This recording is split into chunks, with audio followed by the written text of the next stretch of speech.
के सांसों का नाता ही तोड़ दे। आज के बाद वो मेरे साथ ही रहेंगी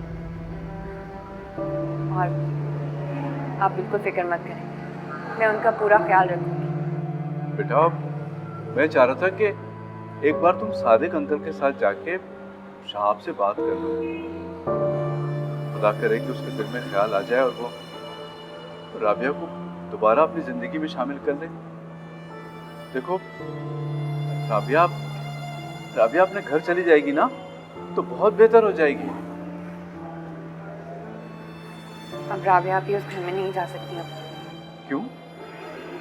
क्योंकि अब उस घर से और उस घर के किसी भी फर्द से राबिया आपी का कोई वास्ता नहीं रहा। रानिया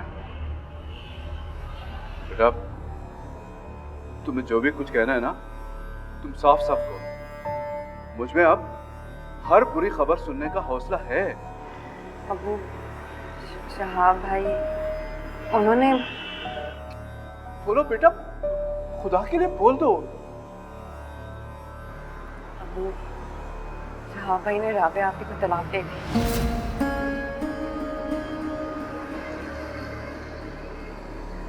अबू अबू आप ठीक तो है ना? तुम जाओ, तुम अपने काम करो। नहीं अबू आपकी तबीयत ठीक नहीं है। नहीं नहीं जाओ, तुम जाओ अपने काम कर लो। जाओ जाओ, मुझे छोड़ दो, मुझे अकेला छोड़ दो। मुझे अकेला छोड़।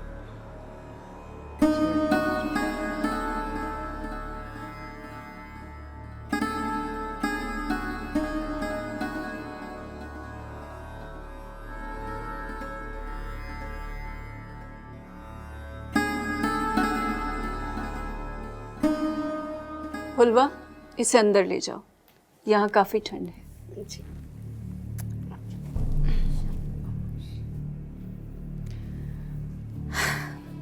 मौसम बदल रहा है, ऐसे में बच्चों का बहुत ख्याल रखना चाहिए।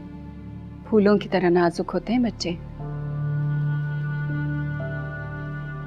तुम क्या सोचने लगी? कोई बात है तो कह दो। मैं ये सोच रही थी कि कुछ दिनों के लिए साहिर को अपने पास ले आऊं।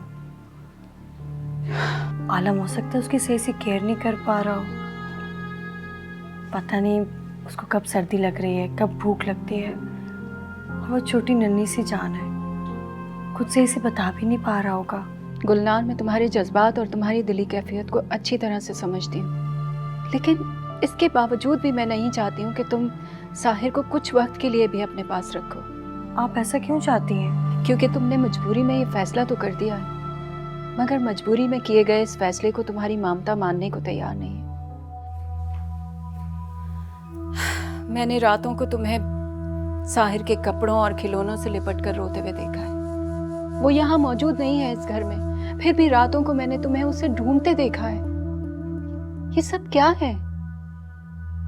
सब कुछ जानते हुए ये पागलपन, ये दीवानगी क्यों? क्योंकि मैं माँ हूँ। मैं कैसे भूल जाऊं जिसके लिए मैंने इतनी इज्जतें बर्दाश्त की। उस पर मेरा कोई हक नहीं है। मेरा बच्चा है, वो दिल का टुकड़ा है। मेरा और उसका रिश्ता इतनी आसानी से नहीं टूट सकता। तुम अब क्या चाहती हो? बताओ, तुम्हारे दिल को करार कैसे आएगा? मुझे मेरा साहिर चाहिए। मैं उसके बगैर जिंदा नहीं रह सकती। ठीक है, मैं खुद जाकर साहिर को वापस ले आऊंगी, लेकिन बदले में तुम्हें भी मेरे लिए कुछ करना होगा। मैं साहिर को पाने के लिए कुछ भी कर सकती हूँ। तो सहर को तुम्हें कूड़े के ढेर पर फेंकना होगा। ये आप क्या कह रही हैं? मैं इस मासूम बच्ची के साथ ऐसे कैसे कर सकती हूँ? मैं भी माँ हूँ, मैं इतनी बेरहम नहीं हूँ। नहीं, तुम सिर्फ साहिर की माँ हो, सहर की नहीं। तुम्हारी मोहब्बत और ममता पर सिर्फ साहिर का हक है, उस बच्ची का नहीं, क्योंकि तुमने उसे जन्म नहीं दिया है।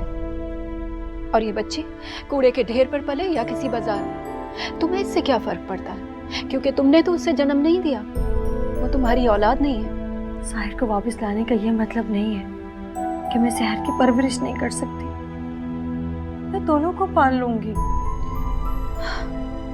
जरूर पाल लोगी, मगर हमेशा दोनों में एक फर्क रहेगा। क्या फर्क रहेगा? फर्क मैं बताती हूँ तुम्हें। साहिर तुम्हारी औलाद है और ये बच्ची तुम्हारी बची कुची मोहब्बत पाकर पलेगी। ऐसे में ये लड़की कैसे सर उठाकर जिएगी? और ये जो तुम बार बार साहिर को घर पे वापस लाने की बात करती हो, तो शायद तुम भूल रही हो, इतना बड़ा फैसला तुमने खुद किया था। मैं कुछ भी याद नहीं रखना चाहती। इस तरह निगाहें चुराने से मसाइल बदल नहीं जाते हैं। आज भी तुम साहिर की वल्दियत में जहांजेब का नाम नहीं लिखवा सकती हो। आज भी साहिर की जान को खतरा है। लेकिन एक बात याद रखना गुलनार, जिन बच्चों की वल्दियत में किसी भी वजह से उनके वालिद का नाम नहीं लिखा जाता, वो जवान होकर अपनी माओ से कुछ ऐसे सवालात करते हैं जिनके जवाब उनकी माओ के पास नहीं होते, और अगर होते भी हैं तो वो इन जवाबात से अपनी औलाद को मुतमईन नहीं कर पाते। एनीवेज, तुम्हें एक बार सोचना जरूर। फुलवा, फुलवा जी। देखो, शहर का सारा जरूरी सामान मेरे कमरे में ले आओ, ठीक है? क्योंकि अब गुलनार को उसकी कोई जरूरत नहीं है।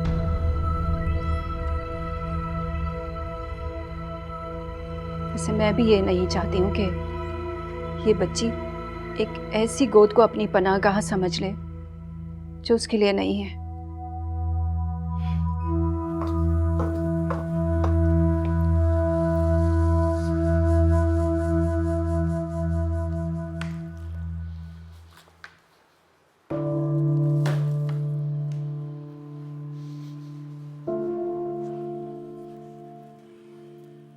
कैसी तबीयत? तुम मुझे हॉस्पिटल क्यों लाए? पहले मुझे इस बात का जवाब दो कि बगैर बताए घर से निकलने की क्या जरूरत थी? मैं किसी की तलाश में गई थी। किसकी? मौत की। Are you crazy? तुम पागल हो गई हो? तुम इस नीयत से घर से निकली थी? मगर क्यों मारिया? क्योंकि मैं जिल्लत के साथ जीना नहीं चाहती। क्योंकि जब तक मैं जीऊंगी आबिद की नफरत भरी निगाहें भूल नहीं पाऊंगी। जो अल्फाज उसने मेरे लिए कहे वो मेरी रूह को जख्मी करते रहेंगे। जो इल्जाम उसने मुझ पे लगाया, उस इल्जाम का बोझ उठाकर नहीं जीना चाहती मैं।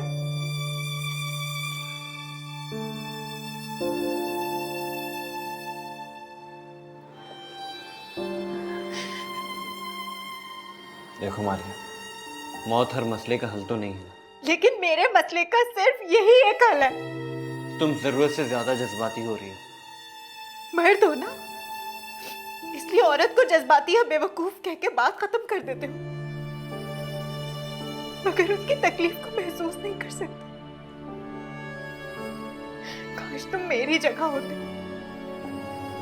तो तुम्हें उस तकलीफ का एहसास होता जिससे आज मैं गुजर रही हूँ। मारिया, मुझे तुम्हारी तकलीफ और इस दर्द का एहसास है।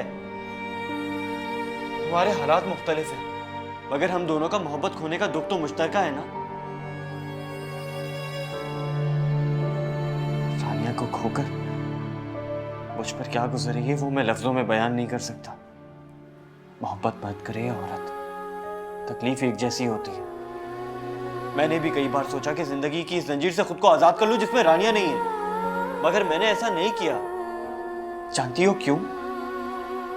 क्यों? क्योंकि मैं नहीं चाहता था कि मेरी मौत का जिम्मेदार रानियां खुद को समझे। मैं भी मरकर सुकून पा सकता था, मगर रानियां सारी जिंदगी इस गिल्ट के साथ जिंदा रहती कि इस दुनिया में मेरे ना होने का सबब वो है। मैं उसे एहसास से जुर्म की सजा नहीं देना चाहता था, इसीलिए जिंदगी का ये जहर पी रहा हूं। अब तुम बताओ, तुम क्या चाहती हो? आबिद के लिए खुशी या अपने लिए मौत, जो आबिद को सारी जिंदगी एहसास जुर्म की आग में जलाती रहेगी? मैं तो इतना कुछ होने के बाद आबिद को सजा भी नहीं दे सकती। तो फिर वादा करो, जो हरकत आज तुमने करने की कोशिश की है आइंदा कभी नहीं करोगी। नहीं करूंगी, वादा करती हूँ। Thank you.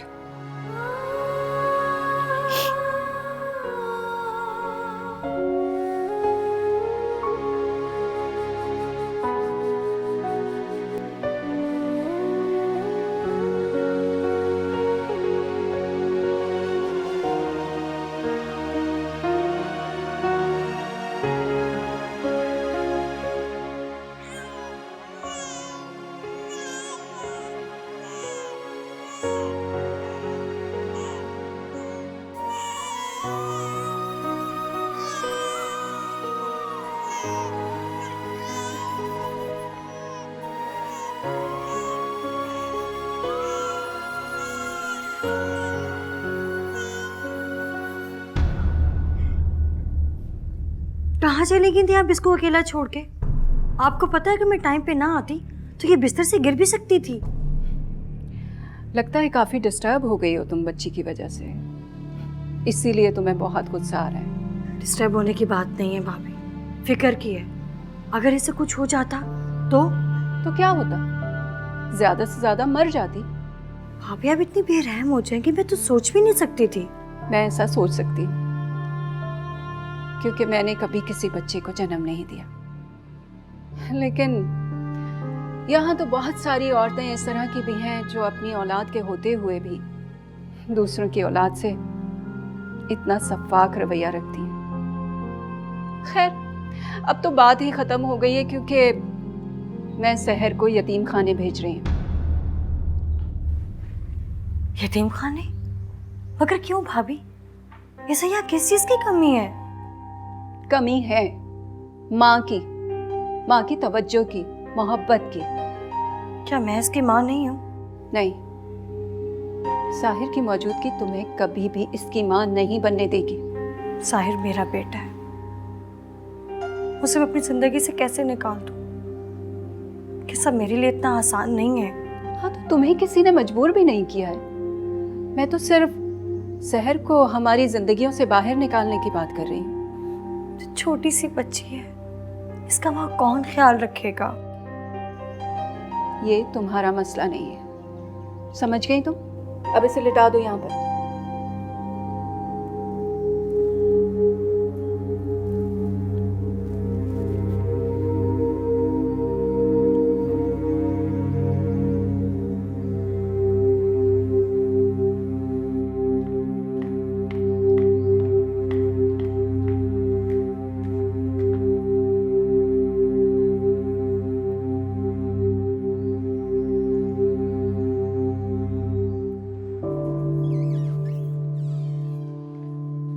अस्सलाम वालेकुम।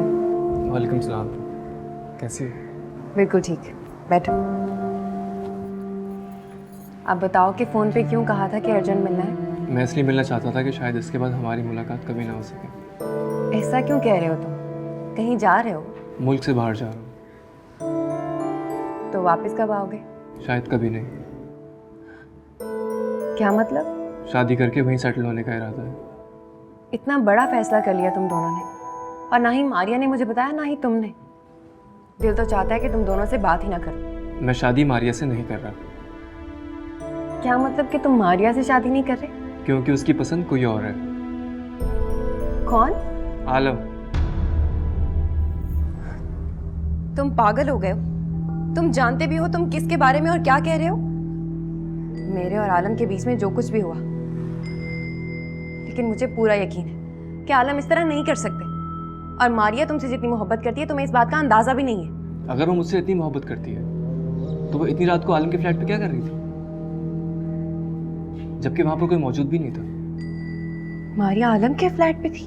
हाँ। लेकिन उसने तो मुझे कहा था कि वो... झूठ बोला था उसने। नहीं आबिद,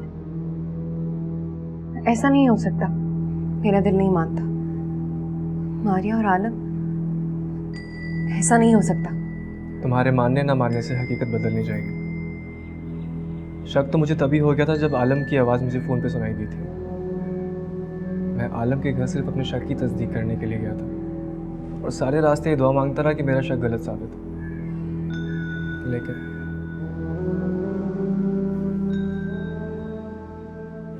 आलम, तुम मुझे अपने घर क्यों लेके जा रहे हो? तुम्हारी कुछ मेडिसिन पड़ी हैं मेरे घर पर, बस वो लेकर तुम्हें तुम्हारे घर ड्रॉप कर दूंगा। लेकिन तुम्हें खामखा तकलीफ होगी। ज़्यादा फॉर्मल होने की ज़रूरत नहीं है, दोस्त हैं हम और दोस्तों का काम करके अच्छा लगता है, तकलीफ नहीं होती। Alam, I am sorry. Sorry for what? उस दिन तुम्हें मेरी वजह से आबिद की इतनी बातें सुननी पड़ी, हालांकि तुम्हारा तो कोई कसूर भी नहीं था। लेकिन मारिया, तुम्हारा भी तो कोई कसूर नहीं था ना।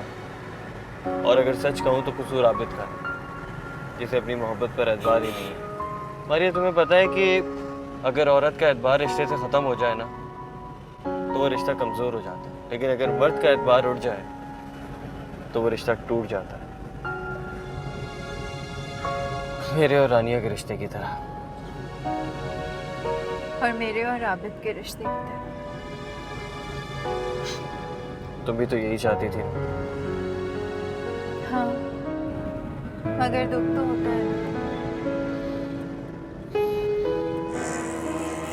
आबिद, अगर आलम के फ्लैट पे मारिया ना हुई तो हम आलम को कभी भी गलत साबित नहीं कर पाएंगे।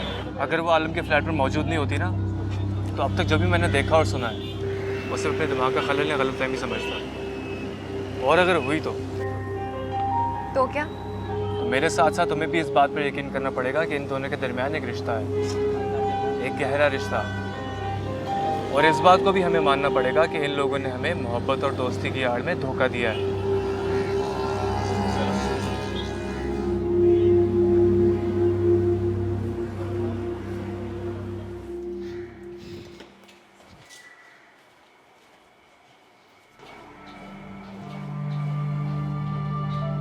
अस्सलाम वालेकुम साईं। वालेकुम अस्सलाम। साईं, साहिर बाबा को बहुत तेज बुखार है। क्या? तुमने मुझे फ़ोन करके क्यों नहीं बताया? आपको किया था, आपका नंबर बंद जा रहा था।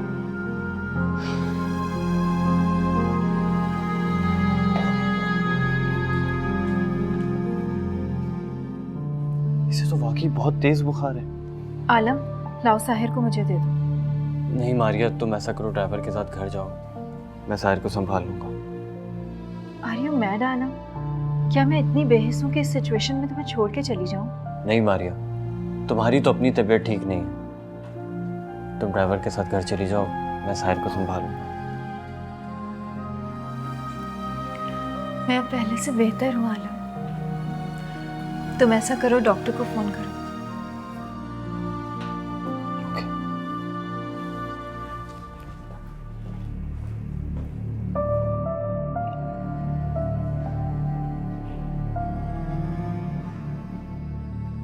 ये तुम खाना क्यों नहीं खा रही हो?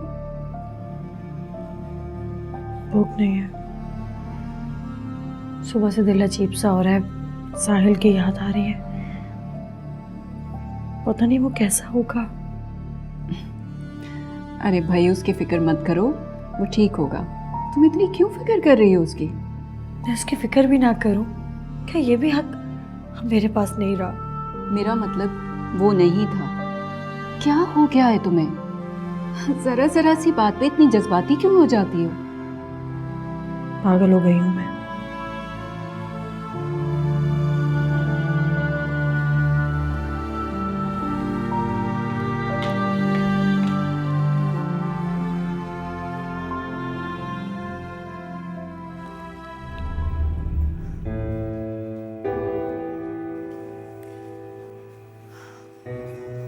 आलम, इतने परेशान मत हो, साहिर ठीक हो जाएगा। मारिया, मैंने साहिर को उसकी माँ से अलग करके कोई गलती तो नहीं की? ऐसा मत सोचो आलम, तुमने उसके फ्यूचर के लिए बहुत अच्छा किया है। जो कुछ तुम उसे दे सकते हो, गुलनार भाभी चाहकर भी उसे नहीं दे सकती थी। अगर उसका बाप बेहिस ना होता तो आज उसे माँ और बाप दोनों का प्यार मिलता। मगर इस मामले में ये बच्चा बहुत बदकिस्मत है। उन दोनों के होते हुए भी ये उनके बिना परवरिश पा रहा है। क्या जहांजेब भाई जानते हैं कि साहिर उनका बेटा है और तुम उसकी परवरिश कर रहे हो? नहीं, उन्हें बिल्कुल मालूम नहीं, और मैं यही चाहता हूँ कि उन्हें इस बारे में हरगिज पता ना चले। लेकिन क्यों? क्योंकि उन पर मैं भरोसा नहीं कर सकता। वो साहिर को कभी भी और किसी वक्त भी नुकसान पहुंचा सकते हैं। लेकिन जब तुम्हारे घर वालों को साहिर के बारे में पता चलेगा तो उन्हें कैसे मुतमईन करोगे? कह दूंगा कि मेरी औलाद है। क्या वो इस पर यकीन कर लेंगे? ये उनका मसला नहीं है, मेरा मसला है। लेकिन पूछेंगे तो ना कि उसकी माँ कौन है, कहाँ है, तब क्या जवाब दोगे? देखो मारिया, हमारे माशरे में माँ के बारे में कोई नहीं पूछता। हर कोई यही पूछता है कि इसका बाप कौन है और ये किसकी औलाद है, क्योंकि बच्चे की पहचान उसके बाप और उसके ख़ानदान से होती है। वैसे कभी कभी मैं सोचती हूँ कि उसकी माँ का बड़ा हौसला है कि उसने अपने जिगर का टुकड़ा तुम्हें दे दिया। साहिर हमारे ख़ानदान का वारिस है, मेरा भतीजा है, इसलिए एतबार आ जाना कोई बड़ी बात नहीं है। जो औरत अपने शौहर पर भरोसा नहीं करती, उसने साहिर को तुम्हें सौंपकर बड़े हौसले का काम किया है। हालांकि वो ये बात जानती है कि तुम इमोशनल होकर अपने भाई को उसे सौंप सकते हो। उन्होंने ये कुर्बानी साहिर के मुस्तकबिल के लिए दी है, और इतना तो कोई भी माँ अपने बच्चे के लिए कर सकती है। वजह चाहे कोई भी हो आलम, लेकिन अपनी औलाद को किसी और के हवाले करना एक माँ के लिए बहुत अजियतनाक होता है। तुम ये सारी बातें मेरी तवज्जो हटाने के लिए कह रही हो, ताकि साहिर के बारे में मुझे कोई परेशानी ना हो। मैं तो बस इतना चाहती हूँ कि तुम किसी भी वजह से परेशान ना हो। मेरी फिक्र करने का शुक्रिया। अब इतना फॉर्मल होने की ज़रूरत नहीं है। अगर तुमने अब ऐसी बात की ना तो मैं तुमसे खफा हो जाऊंगी। अरे इस वक्त कौन आ गया? I have no idea। मैं देखती हूँ। 1 मिनट, नाज़िम देख लेगा।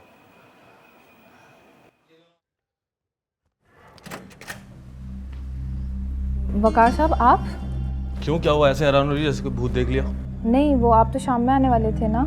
हाँ, थोड़ा जल्दी फ्री हो गया तो सोचा अभी आ जाओ। रानिया का है? वो अपनी किसी दोस्त के यहाँ गई हुई हैं। चलो मैं फ़ोन करता हूँ।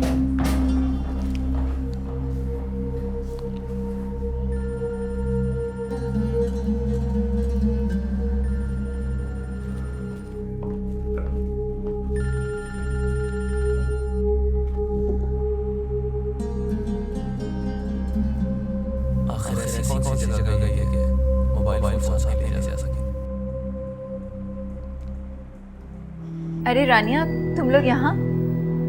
मुझे लगता है कि हमने तुम दोनों को डिस्टर्ब किया। नहीं रानिया, ऐसी कोई बात नहीं है। मैं तो खुद 2-3 दिन से यही हूँ। मारिया कहाँ है, कहाँ थी और उसे कहाँ होना चाहिए, इस बात की वजाहत का किसी को नहीं। उसको हक है जिसके साथ मारिया धोखा कर चुकी है, कभी दोस्ती और कभी मोहब्बत के नाम पर। मारिया ने किसी को धोखा नहीं दिया। तुम इसकी हिमायत क्यों नहीं करोगे? आखिर तुम इसके धोखे में बराबर के हिस्सेदार हो। अब तक मैं समझ रही थी कि हमारा रिश्ता टूटने के पीछे आपके खानदान वालों का हाथ है, लेकिन अब मुझे समझ में आ रहा है कि ये रिश्ता टूटा नहीं था, इसको तोड़ा गया था। अब वो जगह पहले ही किसी को दे चुके थे, किसी और को नहीं, मारिया को। तुम्हें जो सोचना है, जैसे सोचना है सोच सकती हो, मुझे उससे कोई फर्क नहीं पड़ता। लेकिन मेरे सामने, मेरे घर में अगर मारिया के किरदार पर कीचड़ उछालोगी वो मैं बर्दाश्त नहीं करूंगा। आप दोनों बिल्कुल ठीक नहीं कर रहे। तुम्हें अपनी जिंदगी में जो कुछ करना था वो तुमने कर लिया। अब हमें अपनी जिंदगी में क्या करना है और क्यों करना है, इसका मशवरा हमें देने वाली तुम कोई नहीं होती। कोई इंसान इतना गिर सकता है, मैं सोच भी नहीं सकती थी।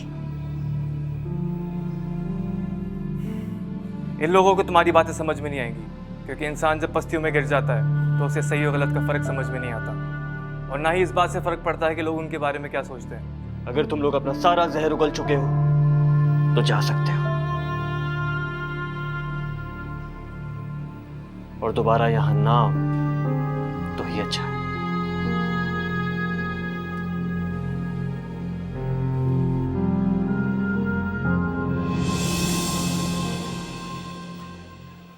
ये तुमने क्या किया आलम? जो मुझे करना चाहिए था। तुमने रानिया को हर्ट किया है।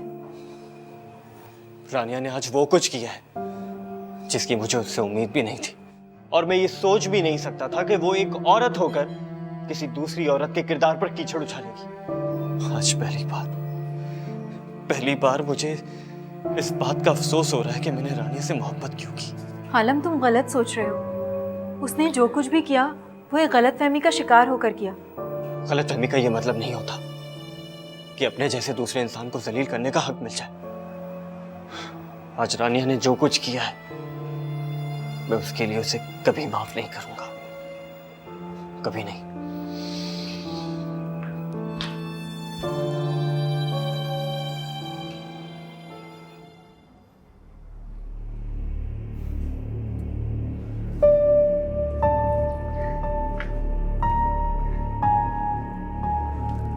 कहाँ से आ रही हो?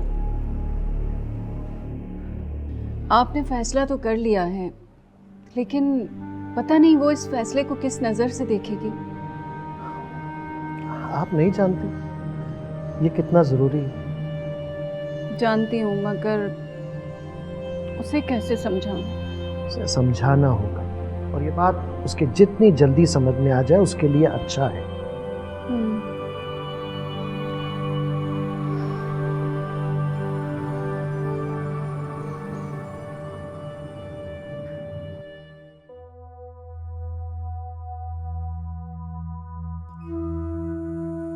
भाई साहब और भाभी किस फैसले के बारे में बात कर रहे थे?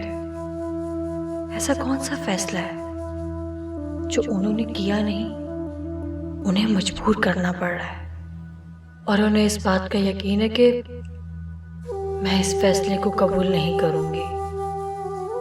मुझे उनसे बात करनी चाहिए। नहीं, सामने से बात करूंगी तो उन्हें लगेगा कि मैंने उनकी अचानक सारी बातें सुनी हैं, और ये बात उन्हें शायद अच्छी ना लगे।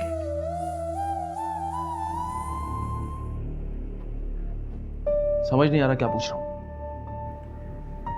मैं अपनी सहेली से मिलने गई थी। सहेली के घर गई थी या सहेली के बहाने कहीं और ही चली गई थी? मैं सच में अपनी सहेली से मिलने गई थी वकार। मैं आपको बेवकूफ़ नहीं बना रही। अच्छा बस, सख्त जहर लगती है मुझे वो औरतें जो बात बेबात टस पे बहाना शुरू हो जाती हैं। और हाँ, आज के बाद अगर मुझसे इजाजत लिए बगैर कहीं गई तो अच्छा नहीं होगा तुम्हारे लिए। आइंदा आपको शिकायत का मौका नहीं मिलेगा। ना ही मिले तो बेहतर है तुम्हारे हक में।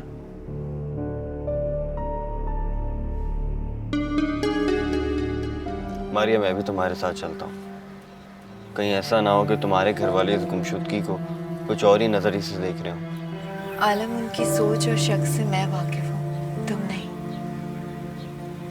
इसलिए मैं जानती हूँ कि तुम कोई गलत या तल्ख बात बर्दाश्त नहीं कर पाओगे। इसलिए प्लीज़ मुझे ये सब कुछ अकेले ही फेस करने दो। मगर इस तरह से तुम्हें इन लोगों के भरोसे कैसे छोड़कर चला जाऊँ, जबकि मुझे इस बात का यकीन है कि वो तुम्हारे बारे में गलत सोच रहे होंगे और तुम्हारे साथ कोई अच्छा सलूक नहीं करेंगे। आलम, उस घर में मेरी बहन रहती है, और कोई मुझ पर एतबार करे या ना करे, मेरी बहन का एतबार मेरे लिए मायने रखता है। और मैं ये जानती हूँ कि वो ये बात ज़रूर समझेगी कि मैं तुम्हारे साथ क्यों थी। याद रखना मारिया, इंसान जिन लोगों पर ज़्यादा यकीन रखता है ना, जख्म उन्हीं लोगों से मिलता है। आलम, तुम मेरी बहन को नहीं जानते। वो मेरे लिए सारी दुनिया से लड़ सकती है। अल्लाह करे तुम्हारा यकीन ना टूटे।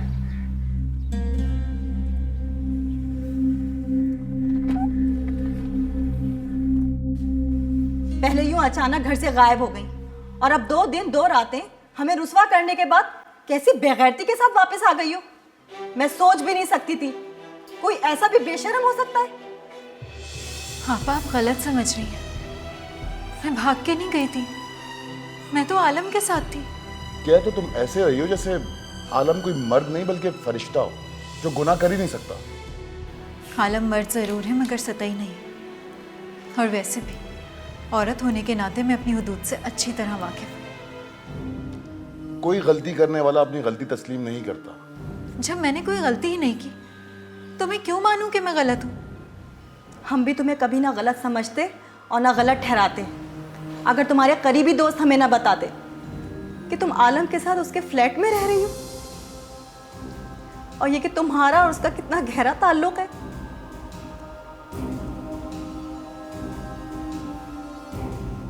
कौन दोस्त? रानिया और आबिद। आपा वो लोग सच नहीं जानते। हाँ, जाहिर है अपने और आलम के दरमियान की हकीकत तो सिर्फ तुम दोनों ही जानते हो ना, कोई और कैसे जानेगा? वसीम भाई, आपको मेरे किरदार पर कीचड़ उछालने और मेरी किरदार कशी करने का कोई हक नहीं। आवाज नीची रख के बात करो, ये मेरा घर है, तुम्हारे बाप का घर नहीं है, समझी? और वैसे भी जिसके टुकड़ों पे इंसान पला हो ना, उसके सामने सर झुका के और आवाज नीची रख के बात करनी चाहिए। मुझे आपके एहसान याद है, मगर एहसान करने का मतलब ये हरगिज नहीं होता कि आपको दूसरे को बेइज्जत करने का हक मिल जाए। अच्छा, अगर इज्जत नफ्स इतनी ही प्यारी है तो छोड़ दो ना ये घर, चले जाओ यहां से। काश छोड़ सकती। काश का तो सवाल ही पैदा नहीं होता, क्योंकि अब मैंने फैसला कर लिया कि तुम इस घर में नहीं रह सकती।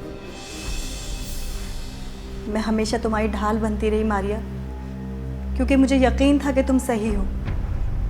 मगर आज जब मुझे इस बात का यकीन नहीं कि तुम सही हो या गलत, मैं तुम्हारा साथ कैसे दे सकती हूँ? तो क्या आपको अपनी बहन पर यकीन नहीं? आपा प्लीज बोले, कुछ तो बोले। आपकी ये खामोशी मुझे बहुत तकलीफ दे रही है। क्या आपको ऐसा लगता है कि आपकी बहन कुछ गलत कर सकती है? क्या वो आपके एतमाद को ठेस पहुंचा सकती है? मैं ये नहीं जानती कि तुमने कोई गलत काम किया है या नहीं,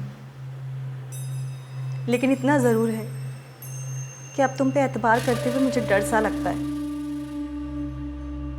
जब मेरी सगी बहन, जिसे हमेशा मैंने अपनी माँ की जगह देखा, वही मुझ पे यकीन नहीं करती तो फिर तो मेरा इस घर में रहना बेमकसद है।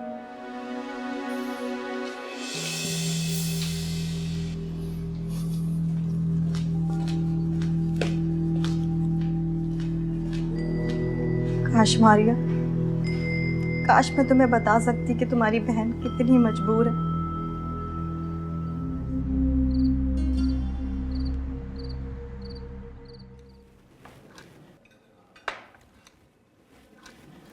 गुलनार, मैंने और नफीस ने तुम्हारे लिए एक फ़ैसला किया है, इस यकीन के साथ कि तुम हमें गलत नहीं समझोगी। फैसला? कैसा फैसला? इस घर को छोड़ने का फैसला। लेकिन अचानक ये फैसला? देखो, हम ये समझते हैं कि जब तक तुम इस शहर में रहोगी, तुम्हें ये एहसास तकलीफ देता रहेगा कि साहिर तुमसे इतने करीब होते हुए भी तुम उससे बहुत दूर हो। और आप लोग मुझे यहाँ से इसलिए दूर लेके जाना चाहते हैं कि साहिर की मौजूदगी का एहसास मुझसे दूर हो जाए, मुझसे छीन लेना चाहते हैं। मैं कहीं नहीं जाऊंगी, ये मेरा आखिरी फैसला है।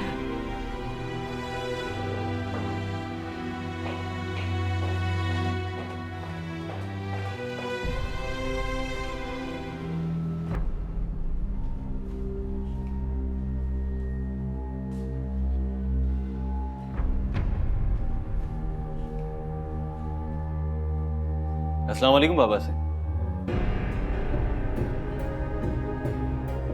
खैरियत? आप अचानक? आलम, ये कमरे में ऊपर बच्चा कौन है?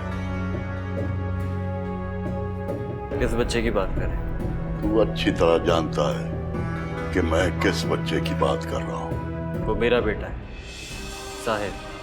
तुम्हारा बेटा? जी। तो फिर उसकी माँ किधर? अहमियत इस बात की नहीं है बाबा साईं कि उसकी माँ कहाँ है और कौन है, बल्कि अहमियत इस बात की है कि इसका बाप मैं हूं। और मैं तेरा बाप हूं। तू मेरी औलाद है, इसलिए मैं अच्छी तरह जानता हूं कि तू कोई गलत काम नहीं कर सकता।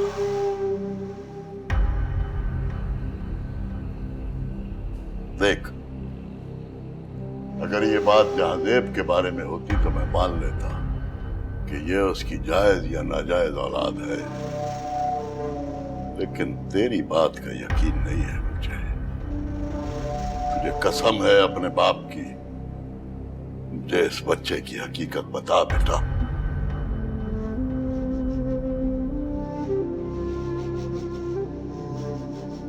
ठीक है,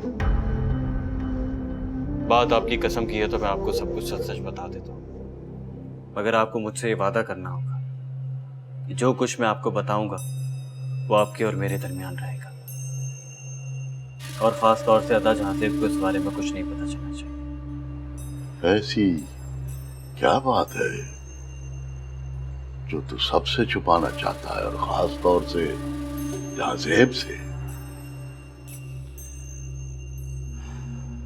बाबा सही बात यह है कि